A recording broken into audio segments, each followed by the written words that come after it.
First മാരേജിനെ കുറിച്ചാണ്.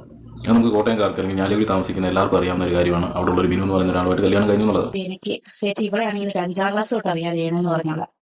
എന്റെ വീടിന്റെ അടുത്തായിട്ടുണ്ട് താമസിക്കുന്നത്. എന്റെ വീടിന്റെ ഒക്കെ കൂടെ ഇവിടെ ഇങ്ങനെ അങ്ങോട്ടും ഇങ്ങോട്ടും പോകുന്നത്. എനിക്കറിയാവുന്നത് എനിക്കറിയാൻ പറ്റുന്നത് പിന്നെ അച്ഛൻ അറിയാവുന്നവർക്ക് അറിയാം അച്ഛനെ. ഫ്രണ്ട്സ്, നമ്മുടെ പുതിയൊരു വീഡിയോയിലേക്ക് എല്ലാവർക്കും സ്വാഗതം. രേണുസുതി തന്നെയാണ് കേട്ടോ ഇന്നത്തെ വിഷയം.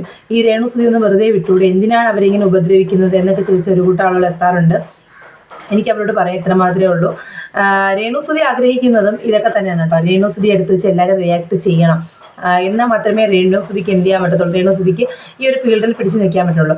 അപ്പം അതിനുവേണ്ടി തന്നെയാണെന്ന് തോന്നുന്നു രേണുസുതി ഇങ്ങനെ ഓരോരോ ഇഷ്യൂസ് ഉണ്ടാക്കുന്നത് എന്ന് എനിക്ക് തോന്നുന്നു. എൻ്റെ പേഴ്സണൽ ഒപ്പീനിയൻ ആണത്. കാരണം നമ്മുടെ സുധിച്ചേട്ടൻ്റെ ഓർമ്മ ദിവസം അവിടെ ഇറങ്ങിയതൊക്കെ എല്ലാവരും കണ്ടല്ലോ. അതിലൊരു തുള്ളി കണ്ണീര് പോലും വന്നില്ല എന്നൊക്കെയുള്ള ചോദ്യങ്ങൾക്ക് ഉത്തരം രേണുസുതി പറയേണ്ടതാണ്. കാര്യം രേണുസുതിയുടെ വീട്ടിലും അതുപോലെ തന്നെ കിച്ചുവിൻ്റെ, അതായത് സുധിച്ചേട്ടൻ്റെ വീട്ടിലും രണ്ട് ആചാരപ്രകാരവും രണ്ട് രീതിയിലും അവിടെ ചടങ്ങുകൾ നടന്നിട്ടുണ്ട്. അപ്പം രേണുസുതിയുടെ വീട്ടിലെ രേണുസുതിയുടെ അപ്പിയറൻസും സുധിച്ചേട്ടൻ്റെ മകൻ കിച്ചുവിൻ്റെ അപ്പിയറൻസും രണ്ടും നമ്മുടെ ഓൺലൈൻ മീഡിയയിലൊക്കെ ഉണ്ടായിരുന്നു. അപ്പോൾ അത് തമ്മിലുള്ള വ്യത്യാസം നമ്മൾ കണ്ടതാണ്. രേണുസുതിയുടെ വീട്ടിൽ ആട്ടവും പാട്ടവും ഒക്കെ ആയിട്ട് അടിച്ച് പൊളിച്ച് ആഘോഷമാക്കി നടന്നപ്പോൾ മറ്റേടത്ത് വളരെ വിഷമമായിട്ട് നിൽക്കുന്ന മോനെയാണ് നമുക്ക് കാണാൻ സാധിച്ചത്. അതൊക്കെ നമ്മൾ കണ്ടു കഴിഞ്ഞ കാര്യങ്ങളാണ്. ഇനി നമുക്ക് അതിനെക്കുറിച്ച് ചർച്ചയിലേക്ക് പോകണ്ട. എന്തായാലും നമ്മുടെ സുധിച്ചേട്ടൻ്റെ രണ്ടാമത്തെ ഭാര്യ എന്ന് പറഞ്ഞിട്ടൊരു വ്യക്തി വീണ സുധി എന്ന് പറഞ്ഞ നിലയിൽ വരികയും അതുപോലെ തന്നെ അവർ ഒരു വോയിസ് ക്ലിപ്പൊക്കെ പുറത്തുവിടുകയും ചെയ്തായിരുന്നു. എല്ലാവരും കേട്ടായിരുന്നു അത്. ഇപ്പം അതിൻ്റെ പുറകിലായിട്ട് ആ ടൈമിൽ തന്നെ 2-3 യൂട്യൂബ് ചാനലിൻ്റെയൊക്കെ റിയാക്ഷൻ വീഡിയോയുടെ അടിയിൽ നമ്മൾ കമൻറ്റ് കണ്ടായിരുന്നു. സുധിച്ചേട്ടനെ വിവാഹം കഴിക്കുന്നതിന് മുമ്പേ രേണു വേറൊരു വിവാഹിതയാണ്, മറ്റൊരു വിവാഹം കഴിച്ചിട്ടുണ്ട്, ഞാലിയാങ്കുഴിയിൽ ഒരു ബിനു പാസ്റ്റർ ആണ് വരൻ എന്നൊക്കെ പറഞ്ഞിട്ട് അവരെ തേച്ചിട്ടാണ് സുധിച്ചേട്ടനോടൊപ്പം പോയത് എന്നൊക്കെ പറഞ്ഞിട്ട് നമ്മൾ കമൻറ്റുകൾ കണ്ടിട്ടുണ്ട്. ഈ കമന്റ്സിലൂടെ ഈ ഏതാണ്ട് വലിയ സംഭവം ആ കമന്റ് കുറെ എണ്ണം എടുത്തിട്ട് കുറെ വ്ളോഗേഴ്സ് ഉണ്ടല്ലോ എനിക്കിട്ട് പണിയാൻ നിൽക്കുന്നവർ മാത്രം കുറെ എനിക്ക് ഇതൊക്കെ നിങ്ങൾ എന്നെ ഓർത്ത ഞാൻ നിങ്ങളുടെ വ്ളോഗ് കാണും, നിങ്ങൾക്ക് വ്യൂസ് വരുമെന്ന്. രേണുസുതി ഇതൊന്നും കാണത്തില്ല. പക്ഷെ എനിക്ക് ഈ ഹെഡിങ് വായിക്കുമ്പോൾ അറിയാലോ ഇതിനകത്ത് എന്നെ ദൈവമായി പറഞ്ഞു വെക്കുന്നു. കുറച്ച് കമന്റ് എടുത്തിട്ട് അതിന്റെ എന്താ സത്യം എന്താ ഇത് എന്നറിയാതെ എന്നെ ഇട്ട് തേജോവധം ചെയ്യുന്ന കുറെ എണ്ണം അവരോടാണ് ഞാൻ. ഇന്റർവ്യൂ ഒക്കെ ഭയങ്കര രസമാണ് കേട്ടോ. വളരെ ഞാൻ ആരുടെയും വ്ളോഗ്സും റിയാക്ഷനും ഒന്നും കാണുന്നില്ല എന്നൊക്കെ പറയുന്നുണ്ടായിരുന്നു. പക്ഷേ ഇൻസ്റ്റാഗ്രാമിൽ രേണുസുതിയെ കുറിച്ച് വന്ന ഒരു വീഡിയോയുടെ ക്ലിപ്പിംഗ് സ്റ്റോറി ആയിട്ടിട്ടുണ്ടായിരുന്നു കേട്ടോ. ഞാനതോടെ ഒന്ന് പിൻ ചെയ്ത് കാണിക്കാം. അതായത് രേണുസുതിയുടെ ഇന്റർവ്യൂ ഞാൻ ഫുള്ള് കണ്ടായിരുന്നു. ആ ഇന്റർവ്യൂവിൽ രേണു പറയുന്നുണ്ട് രേണുവിന്റെ പാസ്റ്റിനെ കുറിച്ച് സുധിച്ചേട്ടനും മോനും ഒക്കെ അറിയാം. അവരറിഞ്ഞാൽ മതി, എല്ലാവരും നാട്ടുകാരെ മുഴുവൻ ഞാൻ വിവാഹം കഴിച്ചിട്ടുണ്ടായിരുന്നു, ഞാൻ ആദ്യം കഴിച്ച ആള് ഞാലിയാങ്കുഴിയിലെ ബിനു ആണ് എന്ന് പറഞ്ഞുകൊണ്ട് നടക്കേണ്ട ആവശ്യമില്ല. അതിന്റെ ആവശ്യമില്ല. എന്തായാലും രേണു പറയുന്ന കുറച്ച് കാര്യങ്ങളോട് നമുക്ക് കേട്ടിട്ട് വരാം.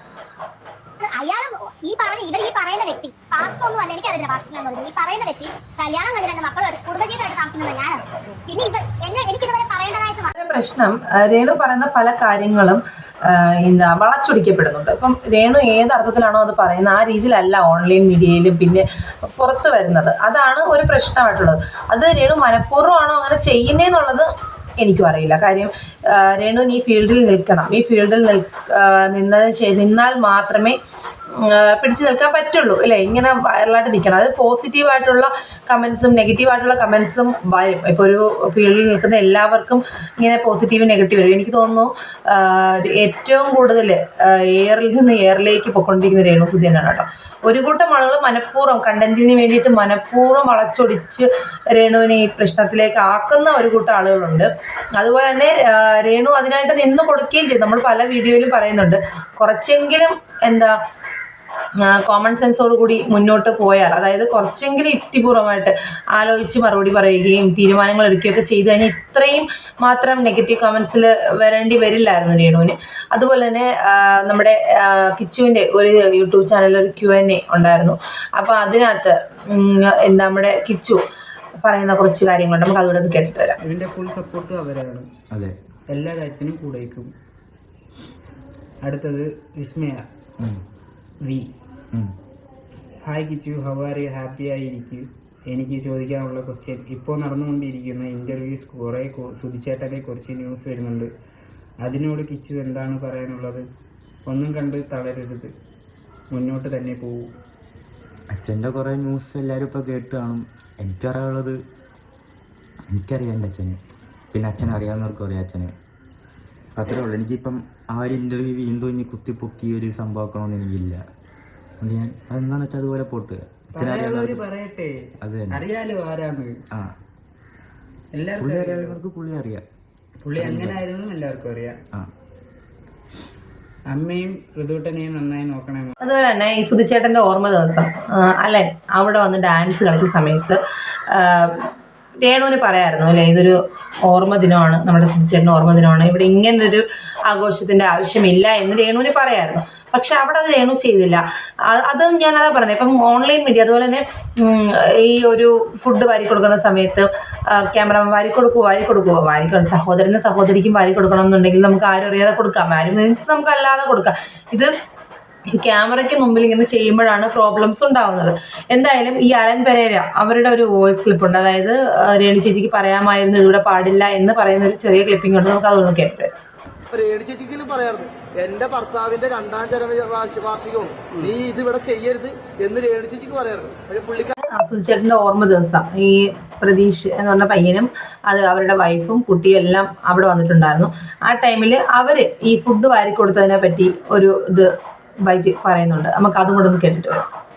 മൈൻഡിൽ ഞാനൊരു പെങ്ങൾക്ക് വാരി കൊടുക്കുകയാണെങ്കിൽ ആ ഒരു മൈൻഡാണ്, അല്ലെങ്കിൽ എനിക്കൊരു ചേച്ചി ഉണ്ടെങ്കിൽ ആ ചേച്ചിക്ക് വാരി കൊടുക്കുക, അത്രയും ഞാനും കരുതിയിട്ടുള്ളൂ. ഇതിൽ പറയുന്ന ഒരു കാര്യം സത്യമാണ്. പ്രതീഷിനോ പ്രതീഷിൻ്റെ വൈഫിനോ ഒന്നും ഒരു പ്രോബ്ലവും ഇല്ല. പ്രതീഷ് പറയുന്നത് തൻ്റെ സഹോദരി ആണ് എന്നുള്ള പേരിലാണ് പ്രതീഷ് വാരി കൊടുത്തത്, തിരിച്ച് സഹോദരനാണെന്നുള്ള രീതിയിലാണ് രേണു സുധി വാരി കൊടുത്തത്. അവിടെ ഒരു പ്രശ്നമാക്കേണ്ട കാര്യമില്ല. പക്ഷെ അവിടെ പ്രശ്നമായത് എന്താണെന്ന് വെച്ച് കഴിഞ്ഞാൽ അതൊരു ക്യാമറയുടെ മുന്നിൽ വന്നതുകൊണ്ട് മാത്രമാണ്.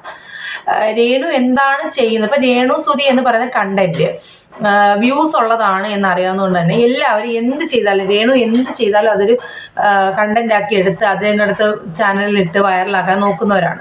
അപ്പോൾ അതുകൊണ്ട് തന്നെ രേണു അതിന് മനഃപൂർവ്വം നിന്ന് കൊടുക്കുന്നത് പോലെ ചിലയിടത്ത് ഇപ്പോൾ പല ഭാഗങ്ങളിൽ നമുക്കത് ഫീൽ ചെയ്തിട്ടുണ്ട്. രേണു സുധിയെ കുറിച്ച് ഒരു ചേട്ടൻ രംഗത്ത് വന്നിട്ടുണ്ട്, അതായത് രേണു സുധിയുടെ ക്യാരക്ടറിനെ കുറിച്ചും രേണു സുധി എങ്ങനെ ആയിരുന്നെന്നും ബിനുവിന് വിവാഹം കഴിച്ചതിനെ കുറിച്ചും എല്ലാം ഡീറ്റെയിൽ ആയിട്ടുള്ള ഒരു ചേട്ടൻ രംഗത്ത് വന്നിട്ടുണ്ട്. നമുക്ക് ആ ചേട്ടൻ പറയുന്ന കുറച്ച് കാര്യങ്ങളൊന്ന് കേട്ടിട്ട് വരാം. ബന്ധപ്പെട്ട രീതിയിലുള്ള വിഭാഗമായതുകൊണ്ടും നമ്മുടെ നാട്ടിൻപുറങ്ങളിൽ ആ സമയങ്ങളിലൊക്കെ ഈ പഞ്ചായത്തിൽ പോയി രജിസ്റ്റർ ചെയ്ത് അല്ലെങ്കിൽ ലീഗലി രജിസ്റ്റർ ചെയ്തു അങ്ങനെയൊക്കെയുള്ള ഒരു പരിപാടികൾ അന്ന് വളരെ ചുരുക്കമായിരുന്നു. മാരേജ് അല്ലെങ്കിൽ പള്ളി അല്ലെങ്കിൽ പള്ളിയുടെ രജിസ്റ്ററിൽ ബന്ധപ്പെട്ട രീതി എന്ന് പറഞ്ഞാൽ അവരുടെ പള്ളിയുടെ രജിസ്റ്ററിലൊക്കെ ചെയ്ത് എടുക്കുകയാണ്. ഇപ്പോഴാണ് അത് ഗവൺമെന്റിലൂടെ അപ്രൂവലായി ഗവൺമെന്റിൽ കൂടെ രജിസ്റ്റർ ചെയ്യേണ്ട ഒരു അവസ്ഥ വന്നു.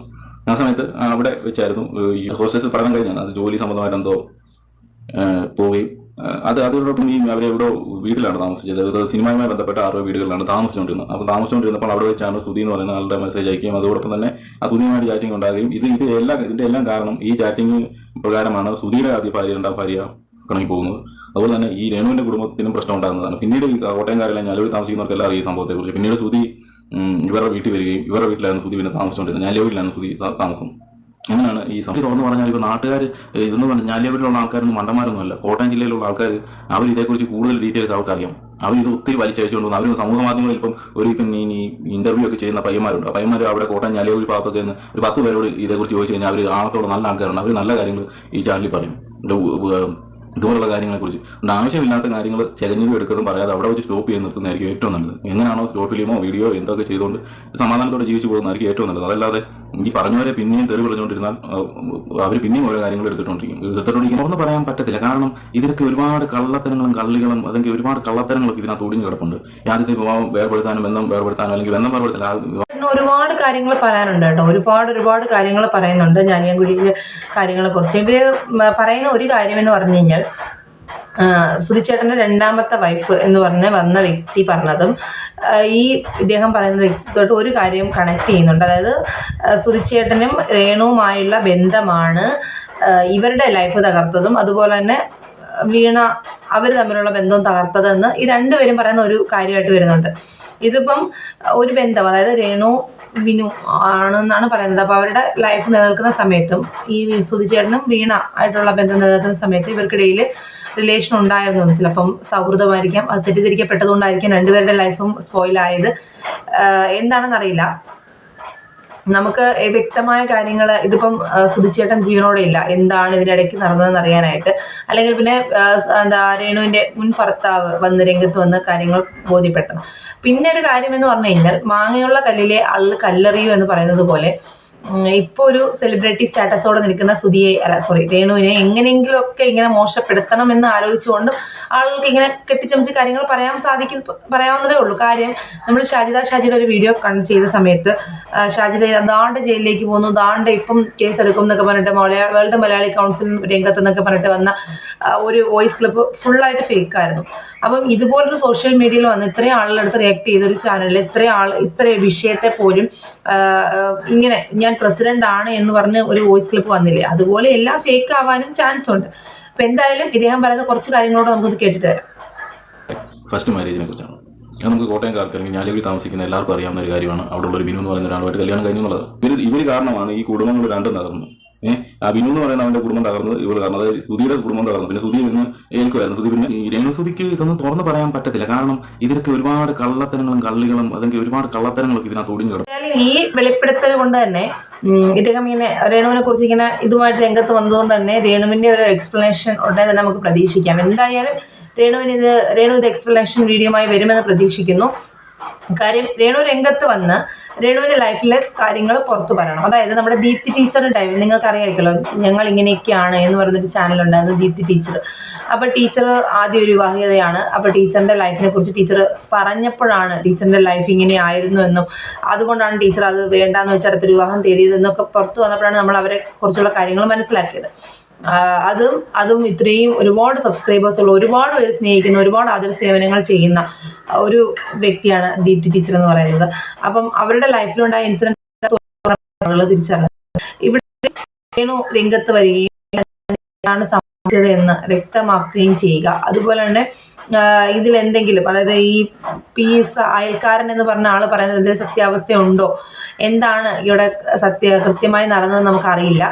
എന്തായാലും ഇതിൻ്റെ അപ്ഡേഷൻസ് എന്തായാലും ഉടനെ ഉണ്ടാകും. ഉറപ്പായിട്ടും രേണു പുതിയൊരു റീപ്ലൈ വീഡിയോ എന്തായാലും വരും എന്ന് പ്രതീക്ഷിക്കാം. അപ്പോൾ നമുക്കിതിൻ്റെ പുതിയ വിവരങ്ങളുമായിട്ട് പുതിയൊരു വീഡിയോയിൽ കാണാം. Okay friends, by.